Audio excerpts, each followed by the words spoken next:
All right. Well, I normally start these with like asking people their why for racing in Hyrox or whatever sport they do. But I guess like as you're coming from more coaching perspective, like what's your why for your coaching? What's the motivation for you behind it?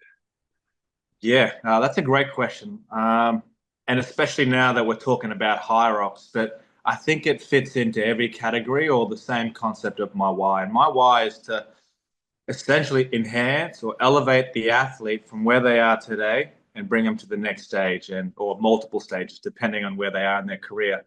And that's simply my passion and selfishness of what I'd like to try challenge myself is like, right, I look at an athlete from a 360 holistic view and like, where can I enhance or where can I implement myself to elevate this person? Um, and it obviously looks different for the general population to what it would look like for the elite athletes in the world, but essentially it's the same. It's just trying to dissect and try find out areas where I can help them essentially. Okay. Okay. Love it. Um, we've touched on Hyrox already, so let's go Oh, there straight away. So you're at your first Hyrox relatively recently, watching Tia and James race together. What was your first impressions of it? How man. how was the experience? Honestly, like the first thing I want to say is community is just everywhere, which for me is music to my ears and to Tia and James as well. I love I love the excitement that everyone has, whether they're taking the floor on their eighth lap around the track or if it's about to like corral for their first ever go at it. I just love to see that raw excitement. I also love the starting area where it's a mood, isn't it? Where they're Yeah. just sort of counting you in, and I just feel like you're just about to you're like a gladiator at like the Colosseum, right? And they just open up these big steel gates, and it's like, right, have at it, you know. And for me, that already gets me pumped up, and I'm excited to see the next race. But honestly, from the grassroots stage, I just love that when, in fact, like preparing for this next race in Brisbane, which takes place in a couple of weeks from now.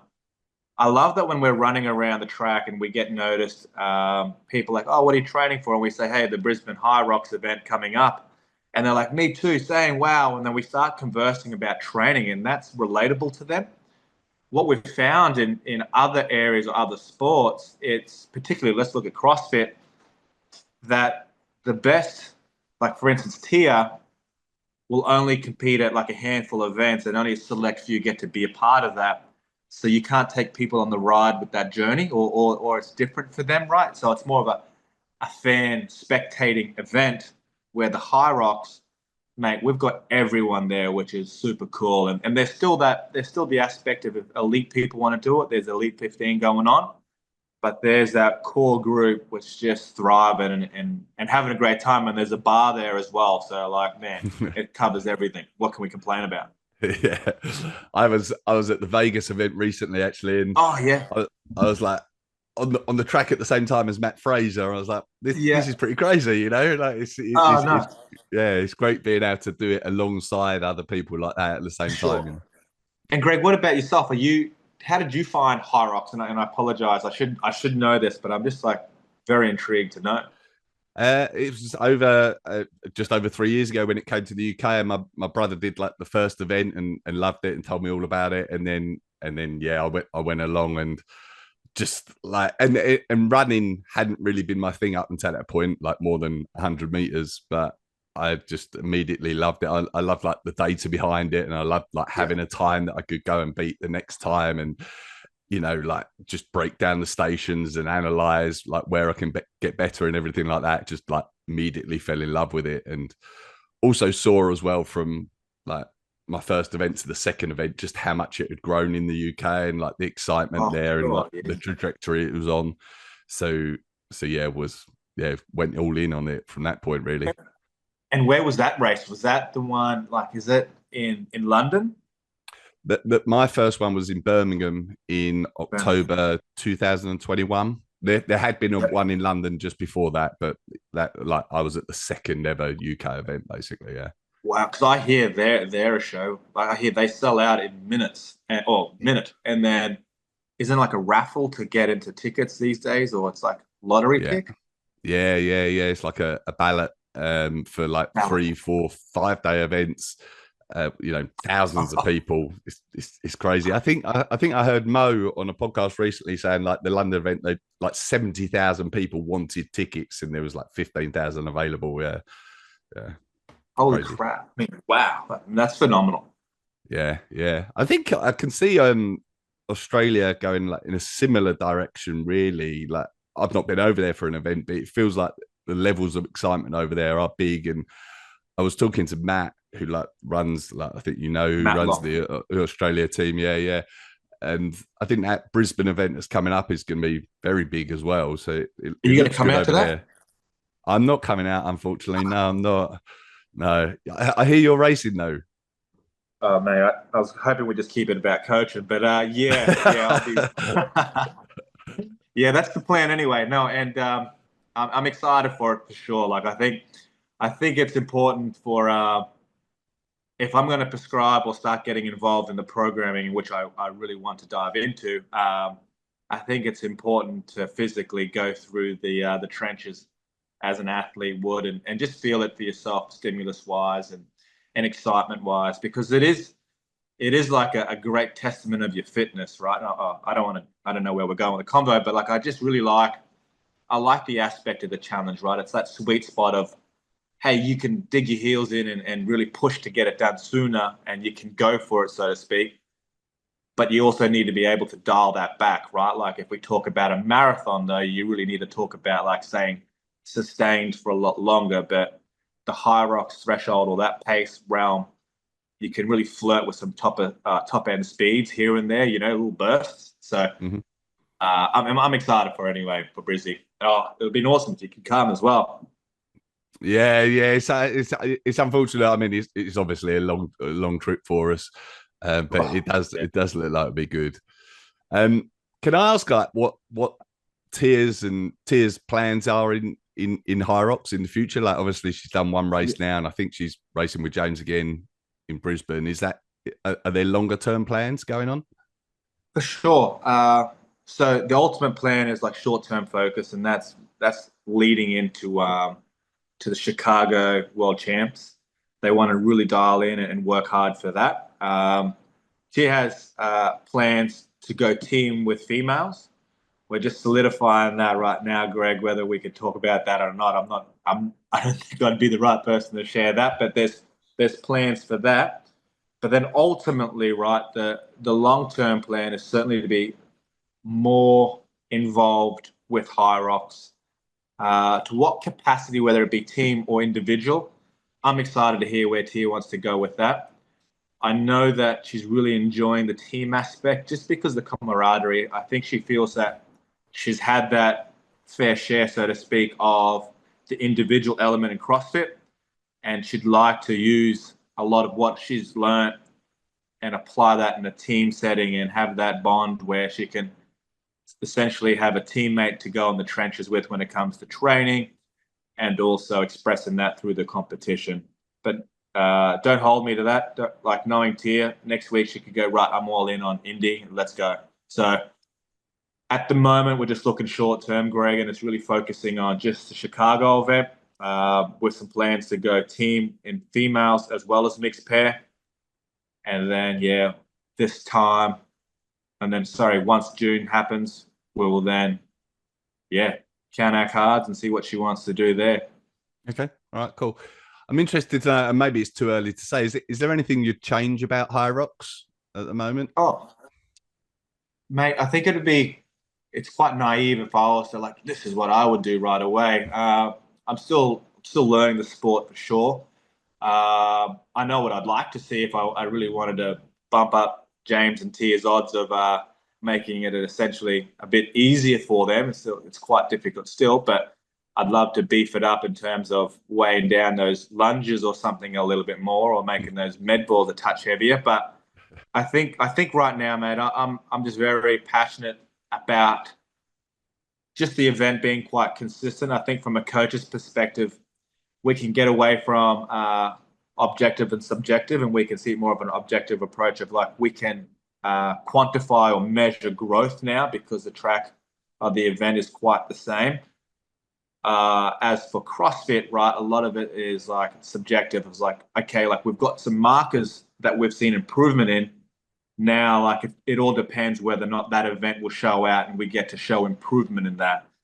I think that's the magic, and that's the element that I also love, but it's hard for an athlete to get complete buy-in when, like there may not be that opportunity to showcase where they've improved in. For example, like if we were to hypothetically go down an 8-week rabbit hole of working on our 5K running at CrossFit and at the CrossFit Games, right, guys, it's a 100-meter sprint over some hurdles. It's like, it's sure the 5K contributed to them being fitter, but it didn't have that direct impact on that 100-meter sprint. So that could be the disheartening or the blessing or love for programming for the CrossFit Games.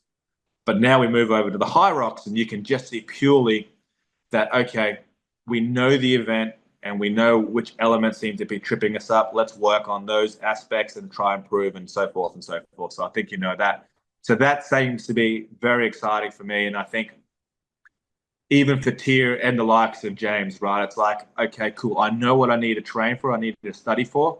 I can watch back these tapes and I can learn from guys from previous race, and that can fast track my learning and their learning as well. Yeah. You've I know you're working with James Kelly as well at Proven, and you've got a Hyrox plan. I mean, we can get a little bit into the training and the coaching for Hyrox, but has JK's like initial fitness like impressed you when you first came across him and started training with him? Was his levels of fitness quite impressive? Absolutely, mate. I think he's a blistering fast athlete, and all those guys are. Like, there's no question about that. To see their sheer speed and repeatability at that is phenomenal. And hearing about his heart rate when he goes for a 10K run, it blows me away. I got to go, are you sure you just said that? Like, or, hang on, say that again. Did you mean something else? So to hear how, like, aerobic that gentleman is phenomenal. And it's exciting, right? Like to see that in real time, or to see it happen in front of you as well is more impressive. I love the idea of that, and I think running right now has a very hot theme or trend globally, which is great. And fortunately, Hyrox ticks a lot more boxes for myself, Tier, and the likes of the other CrossFit athletes, because it obviously has similar movements that we would see at CrossFit. So there's that blend, but predominantly a running biased event. Yeah. On that, talking about the running, like, have you thought about like running training specifically for Hyrox? And like, I know JK, for example, is like very like into his threshold running. Are you like, are you on board with that? Do you sway more towards like more zone 2 running, or like more high intensity running? Do you like the threshold side of things? Have you thought about that? Yeah, so I do. I like the threshold running. Quite new to it. I'd love to have a conversation in a year's time and then like revisit what we do differently. But essentially, right now, threshold training certainly makes a lot of sense. It highlights the area or the time domain that we're trying to cover. It certainly intensifies, or it gives you quite an accurate indication of where your heart or threshold will be in an event like Hyrox. And it's actually quite different to what we would traditionally do in our running format for the likes of the CrossFit Games or the CrossFit season. And one big area that JK is huge on is the ability to then repeat or do training again the next day. And that's what's great about measuring threshold, right? Like, as long as you're within or below that, you can find yourself repeating days or backing up days and efforts on day after day. So that's really important, especially when we're talking about a new sport. Well, you know what I mean? Like a different sport for the likes of Tier. It's important that we get as much time as we can on our feet, rather than finding ourselves doing a high training piece, and then we'll have to find ourselves with 2 low days to like recover and then repeat and so forth and so forth. I find that the threshold allows that repeatability. Okay. And that's a change in your mind to it. Like if Tia was just training for CrossFit, for example, there would be more super hard days followed by easier days. Is that fair? Yeah, absolutely. So it looks completely it looks completely different in the grand whole. No, it would look different on a day to day, but essentially, if we were to like look at the big picture, it would look more similar. And what I mean by that is there's just more components on a day to day which we need to tap and cover. Mm-hmm. But ultimately, like we're spearheading towards the big dance or a big event, and you can see from week 1 to week 10, speeds are faster, heart rates lower, therefore indicating fitter, and volume is increasing, right? And that's the same with CrossFit. It's like, okay, for instance, the season's about to start for CrossFit. The volume's at its lowest right now for the season, and then we ramp up throughout the weeks. And the same markers that I'm looking for on our benchmark or a staple workouts is that, okay, cool, I'm seeing a trend that the heart rate's coming down for these particular pieces and the time's improving. So therefore, we can see improvement in capacity. And that's the same with Hyrox and where it seems to be with what JK's been speaking about. The big difference in a lot of this is just the sheer running volume, right? And we spoke about the JK. Tier's relatively a great runner when it comes to the CrossFit game. So we feel that we don't need to work so much on that volume relative to some of her competitors. So we find ourselves at the thick of training for the CrossFit games, averaging 35, 40 kilometers per week, right? Total.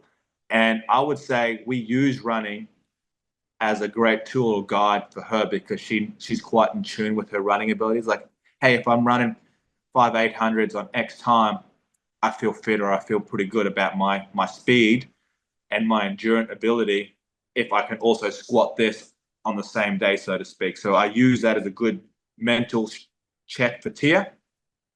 But in terms of like running volume compared to Hyrox athlete, hearing the kilometers that JK racks up, it's essentially half or less. It's certainly under half of what he does. So it's great that having him on board, it's been able to sort of bridge that gap and share his lessons or his coaching ability to like, this is how we're going to get to the end product. Yeah, yeah, yeah. Just like in terms of like I mentioned the Vegas event, and obviously there were a few CrossFitters there at that, like Yeah. Matt and Justin Medeiros, and I believe at the Brisbane event that you're going to, like I think Ricky Garrard's going to be there and Khan Poulter and so on. Are there?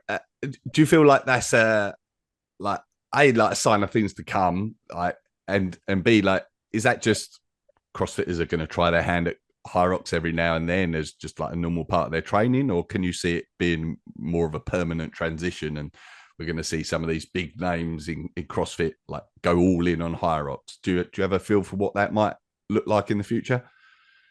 So, so for instance, some of my athletes, the likes of Maddie Sturt, top 10 athlete in the world right now for the CrossFit, I've actually suggested for her to go do more Hyrox events because that's an area that we're trying to work on and improve on. And it's a fun setting to do it in. It's still going to complement her in essentially her overall goal of the CrossFit Games. But this also allows her to have a fun setting and be in a competitive environment when doing so, like, you know, when training for an aerobic event. Because I deem this aerobic, and especially in CrossFit as well, where we predominantly don't see more than 2 events 30 plus minutes long. So that's what we call aerobic. So for those that do marathons, it's a different aerobic. I get it, but like that's what we call aerobic in our sport. So anyway, so I actually suggest or prescribe, hey, these will be great markers or great events to be involved in, and we can do like a bit of a build series towards this, and don't put any more emphasis on just being able to do your best on that particular day because that's sort of a side quest, so to speak. For the likes of maybe older athletes, what's appealing about it, it's lower impact on the body relative to CrossFit, right? With the barbells and all the, the load on your back and all that good stuff. So it's lower, and it seems to be filling that void as well of being able to compete and and still move in a competitive setting and have that experience. I think that you'll find a lot more CrossFit athletes will start being involved in it from time to time or whatnot.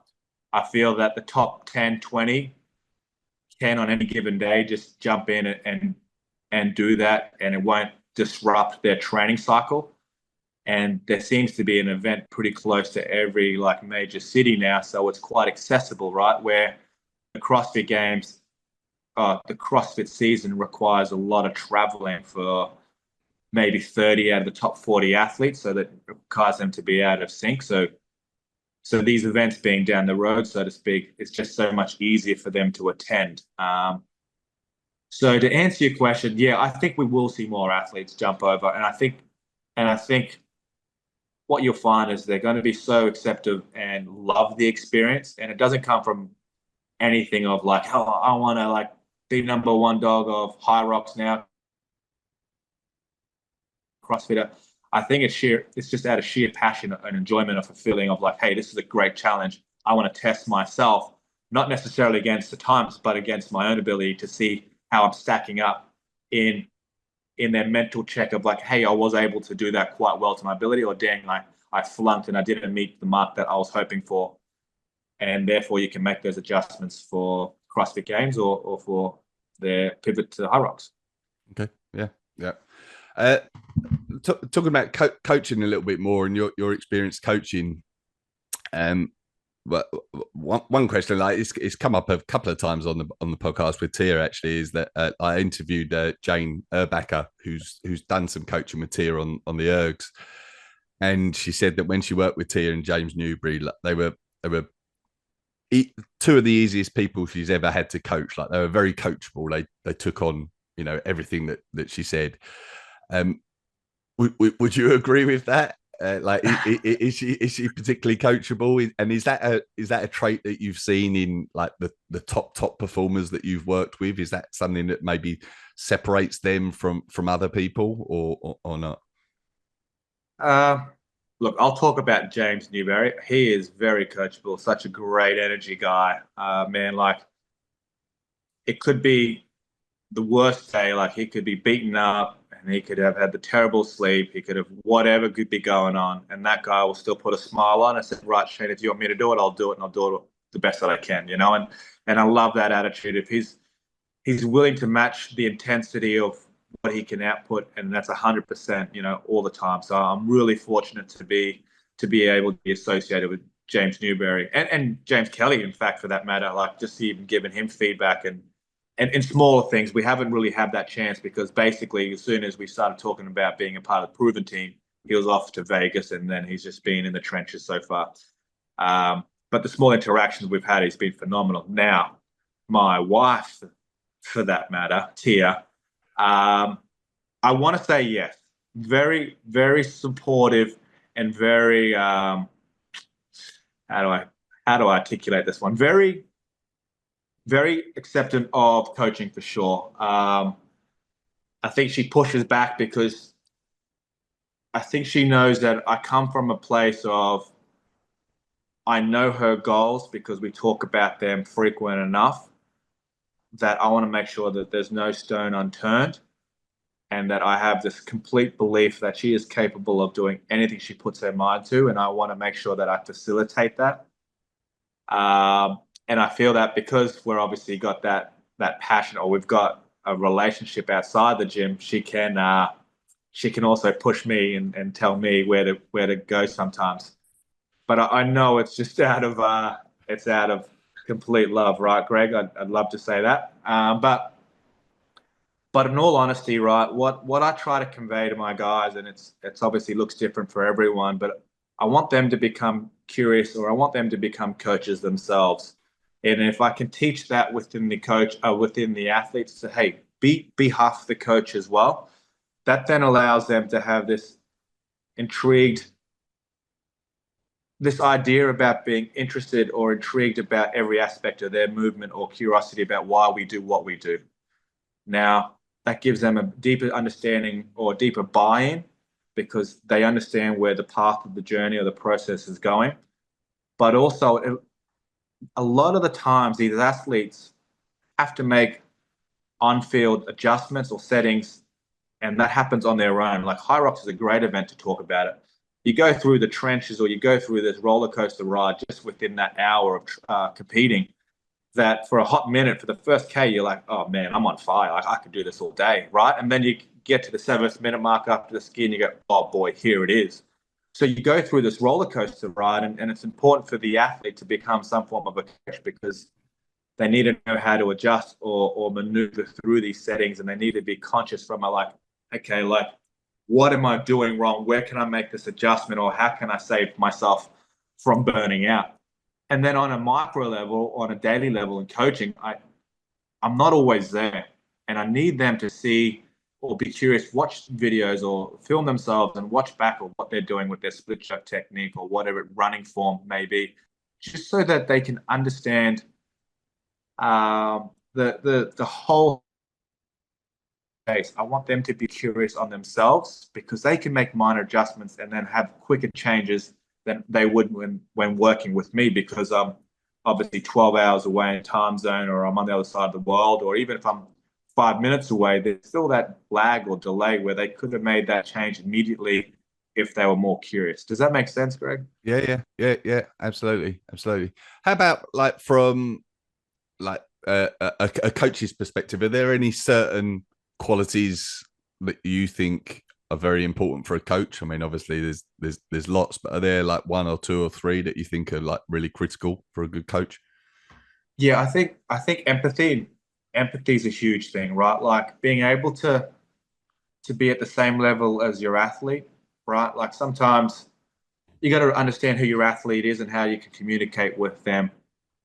Sometimes we can lose them in the jargon if we're trying to talk precisely about the muscle group and this is what we're after, this is the energy system, da da da da, rather than just talking to them and to what they need to hear, and also listening to them so that you can relate and then you can apply that and understand where they're coming from. So that empathy is a huge thing. That seems to be like the big factor that I see, is just being able to relate and speak to them on the same level or wavelength that they are. That seems to be very helpful for me in that matter, and that's the big cue that I try to give our coaches, is like, hey, be curious about them, understand who they are as a person, and then understand them, and then talk to them rather than sort of speaking at them or barking orders at them. Mm. And also, I try to convey or convince, well, not convince, but I try to get a buy-in from the athlete. And I think that's important as a coach to get the athlete to understand what we're trying to do together. And whatever that may be, it's like, right, block out a time and let's talk about goals. Let's talk about 10 things that you want to achieve within this season. I don't care if it's silly or huge or big. I need to know what your brain is thinking, so that when I'm prescribing or I'm writing down programming and I'm looking at a progression, that you can see some form of correlation of like, oh, wow, like this is what I told Shane I wanted. And I can see that where he's taking me is because he's listening to me, so to speak. And that's the relationship I want to have with my athlete. Okay. Um, from a like we talk about the mental side of Hyrox quite a lot on here, and I ask people like where their mind goes when the race does get particularly tough and what they lean on. Um, like do you have somewhere, and will you have somewhere that you might need to go in Brisbane? And do you Oh, coach athletes on this side of things as well? yeah, yes, we do. And yes, I do. Yeah. So it's obviously, it looks different for everybody, right? Like seems to be whatever their mental block is. I think as a coach, it's very important to think about the words or phrases that you say to athletes. A great one that I like to use, Greg, is uh, like, for instance, say if we're like going for a climb or holding on to the rope, saying like, don't let go. Like that isn't a strong phrase to say. You'd rather say hold on, because our brain doesn't comprehend don't, and all they hear is let go. So where hold on just means like, obviously it's just a different way of framing words, and it has a deeper or a better understanding of being more positive state of mind, or allowing that athlete to see a different side. I'm very intuitive of like what text they share in terms of like their training notes, and I look at themes or trends of like, yeah, this didn't go well, or I wasn't happy with this, and so I jump on the phone right away and I try squash and go, look, that's all well and good, but also tell me what's great, what's going on. I'm sure that there's something positive what's happening, because I don't want this journal or these training notes to always be negative, because this isn't a cop out session. This is a session about you just applying your best. And if you're doing that, you've got to be bloody happy with it. Whether like we can always critique, we can always do better, but there's got to be something that allowed you to feel happy or good about your training. So give me some of that context as well. And really what I'm trying to say is allow that to be at the front of your mind. Search for that in your day, like some great things that take place. And obviously there's different athletes that just get so anxious about the event to start, and that's just navigating them through settings of like things that they control, being present and applying a routine that'll get them best prepared for the warm up, so they're distracted by their routine rather than, oh boy, the uncertainty of like, I don't know what I'm doing. This is overwhelming. Oh my gosh, this is crazy. And it's also for us as coaches, it's just being that level or placid, calm person in the background. Greg, many years ago, when we were doing this quite early on, and I was so green at it all, I would I would I would be a nervous wreck for Tia, and that, knowing that now, how detriment that was to overall performance, right? I'd throw my problems essentially onto her, and I'm glad she forgives me for that. But like it's just crazy how important a coach has to be. They have to be that rock, right? Like you can't show any signs of fear or concerns. You got to be that person. Like, it's okay, we can deal with this. Let's do A, B, C, and we'll get through this together. That's no problem at all. Being that firm person of, we got this. Whatever comes our way, we're ready for it. Mm-hmm. Yeah, love it. How about for your race? Like when times are going to get tough, do you know where your mind might go? I'm curious myself, Greg. I think knowing what's in front of me, right? I think the running will be fine, because obviously it just means I just go slower. But now when you implement someone who like Matt Locke, I didn't know at the time. The guy is sneaky fit. He does 330 Ks here and there, just rips them out on any given day. So that is a speed that I'm not even physically capable of. So hopefully I can lean on him on the machines and the sleds to slow him down a little bit. But I think mentally, oh boy, like I'll try to be positive and chirpy, but I think by K6 I'll probably be in the dark and you probably won't get a word out of me.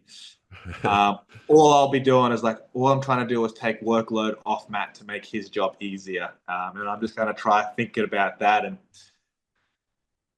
I'm just sad that I can't get piggybacked by him physically. So I don't know, man. Hopefully we can have another chat in a couple of weeks, and then I'll tell you where I was. But hopefully it's in a good, positive spirit. Anyway. Yeah, I'm not sure there's a rule against piggybacks, so maybe you could try. Nice. Maybe you Oh, could. first to do something, hey? um, uh, is there anything in your career, in your coaching career, that's maybe felt like a disappointment or a failure at the time, but has turned out to be positive in the end? Yeah, mate. I would look at our earlier years of coaching. I'd say I was thrusted, or I found myself getting into that a lot sooner than I'd liked. And I love that Tia had that belief in me going, hey, if we're going to do this, I want to do this with you, and I want to stand on top of the podium per se with you. And that really meant a lot to me, because it showed that she was willing to have me there before I was ready to be there, right? So she saw something before I even did. And I'm very, very fortunate for that.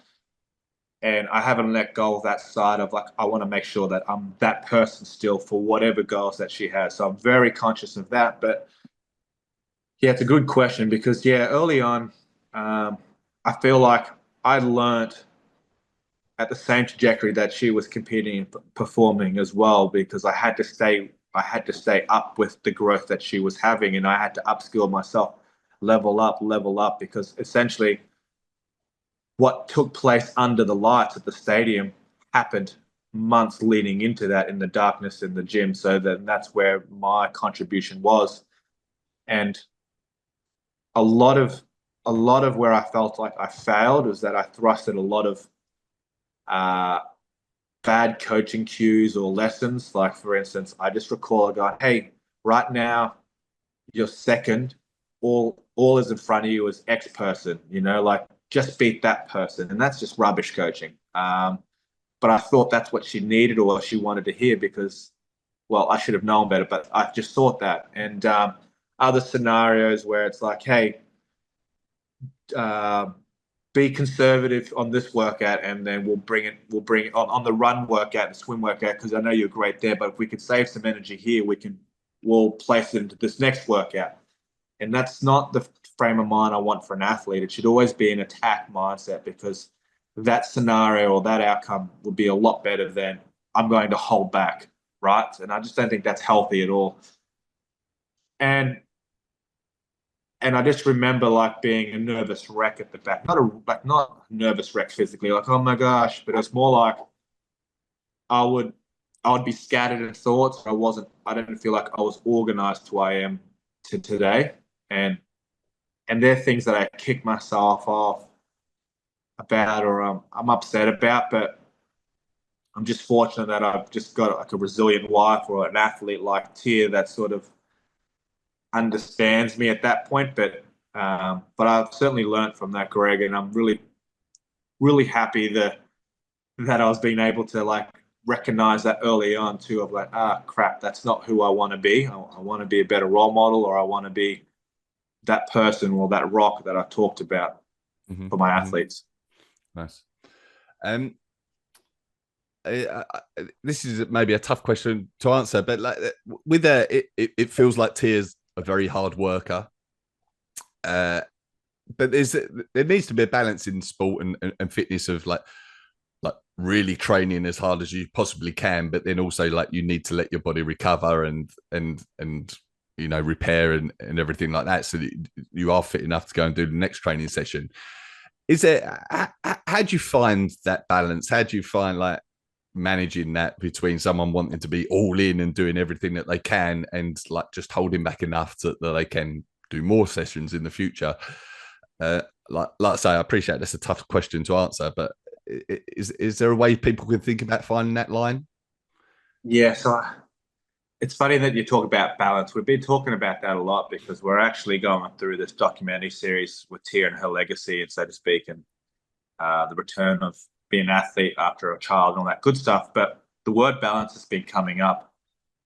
And what I will say with athletes of like Tia's nature or capabilities, unfortunately, there isn't a balance, right? I think balance, and this is a bit of a side tangent or just the word itself, like for extremely successful athletes or the number ones in the world in many, many sports, there isn't an existence of balance to be a world champion consecutively. It's an unbalance. Like there seems to be, it doesn't exist essentially, right? It's beyond a lifestyle is what I want to say. It's every, like Tia talks about, every decision is whether this is going to contribute to me being a champion or this is going to contribute to me falling short of my goals. And that could be from opening that fridge up and going, okay, what decision do I want to make towards my goal? That's a decision of looking at the clock at 9 o'clock at night, going, okay, what's the right decision here? I need to go to bed, and it's just trying to accumulate as many of those right calls to what towards your goal that contribute to all the success that you can possibly have. And the word balance, if you want balance, it means that, and I hope I'm not disrespecting anyone, but if I look around at the unique sports where people have gone unmatched or unparalleled or done phenomenal things like your Tiger Woods, like your Michael Phelps, your Michael Jordans, like Lewis Hamilton, all them, there isn't this word balance. They're just all in on their craft, and it consumes them, and it does get a bit hairy or dark for these guys. Like they've all got their demon per se of what's like possessed them or done things to drive them to be competitive. And Tom Brady, he's on there too. But I think I think in your setting of balance, I think that's the coach's job, is to create balance or flow in their training so that there is repeatable days, so that we don't lose sight of the short-term goal, or trying to be present, or utilizing early on in the season to have some form of equilibrium of not being in the gym unnecessarily for 12 hours from the get-go, and just consistently holding that for an entire season. That's the coach's job, to find that balance or ride that fine line of where it may be, right? Of keeping them below the red so they can be competitive throughout the whole year. But what you will find is, especially in CrossFit, there's only a select few that understand that if I want to win, I need to be the complete athlete, and I need to work on those micro things that need adjustment, and that can tamper with the overall settings of the athlete, right? And then there's the category behind them that are like, hey, like, I'm really happy with where I am. All I need to do is tweak one thing, and maybe that will skyrocket me to top five, and then I'll work, then I'll work and climb from there. But with those top five or top three athletes, they're working on every aspect, trying to get 1% better here and there, and it just requires a lot of work, and it requires this unbalance, so to speak. So I don't mean to, like, if it's important for, like, myself to have balance, and certainly because it's not my full-time craft to be the best Hyrox athlete. But even just seeing the work that James Kelly does, I just go, well, I know that's not in my realm, because I just see how much he wants it and how much he's willing to hurt for it, how much he's giving up for that. And I just know that I've accepted that I'm not willing to do that, but I'm willing to go hard in my capabilities. And there's that word of balance, because I need to work. I want to be present for my daughter and not beat up, or go MIA for 6 hours a day for training, as well as work on top of that. Does that make sense as well? Yeah, absolutely. Yeah. Yeah. Funnily enough, I mean, it's a very small example of that in Vegas. Like, I saw JK in the hotel, I think it was on Thursday in Vegas, and he was like, I've been here since Monday and I've not been to the strip yet, because like going to the strip wouldn't have made him more likely to win the race on Friday. And so, like, he's, Yeah. 200 meters from the strip, and he's not been there. And it's like, it's just like, that's one of those small things where, like, being all in, looking for those like small percentage points is like different perhaps to what Yeah. 99% of people might do. And absolutely. And it looks different for everybody, right? Like, some people really challenge changing or looking for that. They want balance, and that's fine. That's completely fine. But what some athletes are, and they're just so driven at their goal, is like, there isn't a balance. And sure, it's not healthy for some settings, but it's their nature of what they're trying to do and achieve, and they're willing to go to that nth degree of what they want to reach their goal. And and they're not after mediocre, right? And that's great as well. That's why we idolize these guys, because they're willing to do the work that we're not, and we appreciate by watching these phenomenal athletes hit these sub 1 hour marks. So, like, that doesn't just happen because they're naturally gifted. It happens because they're up before we are. They're 5K deep before you and I scrub our teeth in the morning. So maybe not you, Greg. You're probably actually doing 5K as well. But that's that's why I love. Like, I'm a fan of sport, and I appreciate the greats in sport, because they're willing to do work that no one else is willing to do, and they do it in silence because they know they have to do it if they want to achieve their goals. And then, yeah, the rest is history. Yeah, love it. There's a couple of standard questions we often finish up Mhm. on here. Okay. One is, what's been your best ever sporting experience? Physically, like myself, or as a fan or watching. Uh, Yourself, either yourself in competing in sport, or coaching. Yeah. So coaching, I'd have to say my wife. Uh, oh man, I'm going to throw a curve one here. my wife winning gold at the Commonwealth Games here in Gold Coast. Mm-hmm. That was surreal to see her don the green and gold for Australia and win gold at the Commonwealth Games and in front of a home crowd. It gives me goosebumps thinking about it. Hey, like just hearing the crowd just cheer on, not from a passion of like they're trying to lift the bar for her, and she's trying to lift the bar for herself and the nation. And it's just, I don't know. I love sport and I love epic moments like that. So that'd be number one. Awesome, awesome. Maybe it's too early to say, but what's the best piece of advice someone's given you or you've discovered while training for Hyrox? Oh yeah, okay. Don't go out in the first K too hot. That seems to be the common theme or the trend. And man, but it's hard not to, right, Greg? That bloody countdown. Oh man, I'm Yeah. gonna have to dial it back. I'm gonna have to have a leash on me to just choke a chain me back because ah, I just can't wait to hear it. At least in my ears, like count me down and like amping me up. But the first K, don't go out too hot. And what else did JK say? He just said, uh, yeah, if you're not hurting before the war balls, you left too much on the table. So I'm not gonna I don't have to worry about that. I will be hurting Yeah. quite early, quite before the war balls.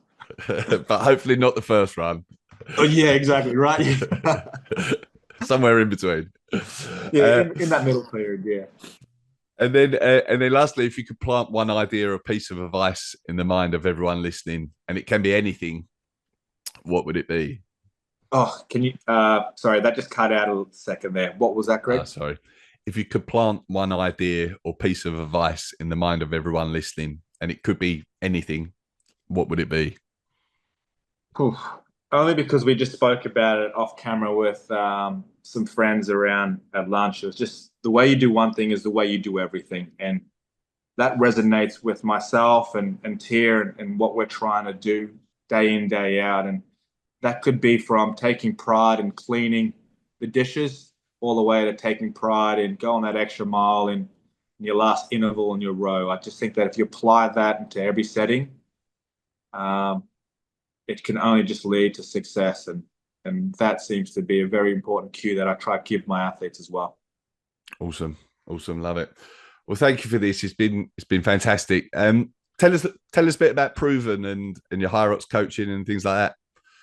Yeah, yeah. Thanks, Greg. So so we're very excited to announce that we've just opened up our Hyrox track. We've had great traction already, which is honestly phenomenal. But I'm not surprised by the sheer community that Hyrox is. We've got JK steering that ship. I'm working closely with him because I'm very intrigued about learning the new realm of Hyrox. So I'm collaborating and working closely with him, but he's steering the ship.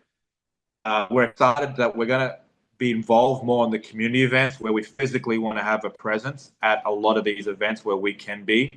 Over the years, we're going to hopefully increase the output of being there. But at the moment, we're looking at being at Houston or Atlanta and having a workshop there or a training facility or training leading into the event.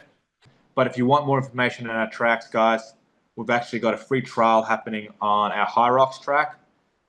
Check it out on our Proven website, and we would love to help you on your journey on your Hyrox.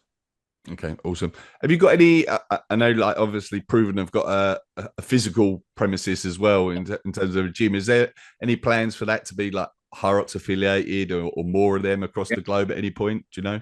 Yep. So our Proven gym in Nashville, we actually are affiliated. We offer training 2 or 3 times a week right now on the Hyrox side of our training, and we're on the works of working on having something in Queensland, Australia soon. Working with Matt Locke, and hopefully we can secure something there. So that's something what we want to work on this year. And ultimately, we want to be physically at more events too. So that's our third objective. What we want to do. And if you don't mind me just quickly saying, because what we want to do is we want to physically be more present and be involved in the community. And CrossFit's great, and we still be very, very much working in that realm. But what we love and what the passion is in Hyrox is that we physically get to be at more of these events and be there, and we get to share these moments or help coach or lessons learnt together, but physically in presence. At the moment, the CrossFit Games in the semi-final, oh sorry, two-thirds of the season, the CrossFit isn't in person, and that's something that we're longing for as a brand, because most most of our community are just everyday people trying to get better and at a different level, and that's who we want to physically be with. So that's what we're longing for, and that's what we're excited to be a part of Hyrox, to be honest. Awesome. Awesome. Exciting to see. Brilliant. All right. Well, thank you for this. Anywhere else people should go? Anything else you want to shout out before we finish? Greg, I appreciate the platform, mate. No, it's honestly, we're just myself, Proven, my wife. We're just honestly very, very appreciative of the Hyrox community, like just accepting us or allowing us to explore new things and having their support, essentially, right? Like it is bearing, it's overwhelming, and I know there's some form of like, oh, Hyrox this and CrossFit is this and that, but they both can exist together. I'm really happy about that. Ultimately, I just love that people are just trying to level up themselves, whether it be jiu-jitsu, whether it be Hyrox, whether it be yoga. I don't care. Like, it's just awesome that we're talking about health, and I'm just down for that ride as well. Awesome. All right. Perfect. Thank you so much. I'll hopefully talk to you again soon. Yeah, mate. Thank you.